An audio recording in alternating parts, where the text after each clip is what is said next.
Hey, my name is Mark Murray. I'm one of the saltwater aquarists. We're above our shark habitat today. We are doing our shark feed. You can see just past us, we do this 4 days a week. We have the rest of our saltwater team working really hard. We're feeding our black tips, our sandbars, and our gray reefs over there. And then we have an aquarist in the middle that's recording everything. So we write down who's coming to which target, if they take food, and if they drop it. The sandbars have a black rectangle as their target, so they know that that's their station that they come to. And then our gray reefs are getting fed further down. They have an orange circle that's their target. And then when they come to the target, there's a little light that we can illuminate when they come to it. So it's wired up to the top to a little doorbell. So when they come to the target, we push the doorbell, the light goes off, so we can kind of tell the sharks like, yes, you came to the right target, and then we give them their food. Below us, we have our dive platform, and our green sea turtle is in here. So she comes in during the shark feed to get her diet.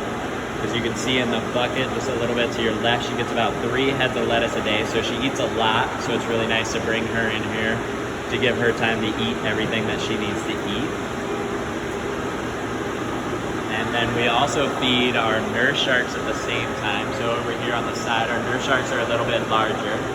But they can be conditioned pretty well when they want to come up and eat. And they come to this triangle over here, and then they have another target to touch their rostrum, which is the front of their face too. We tell them they did a good job, and then they'll eat as well. So we do this right here 4 days a week, but we kind of break it up a little bit. Tuesdays and Thursdays, everybody eats. On Saturdays, just the gray reefs will be fed. And on Sundays, just the black tips and sandbars will be fed. And that's just based off of their gut retention time and how often they need to eat. So we want to keep everyone really well fed in here. So basically by the time they're getting hungry again from the previous feeding, then it's time to feed them as well.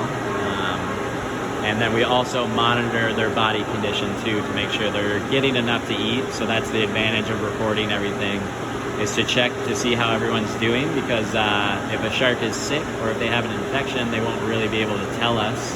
And the first way for us to notice is if their appetite decreases. So when you're sick as well, then you don't really want to think about eating. So that's a good thing for us to be able to track and monitor.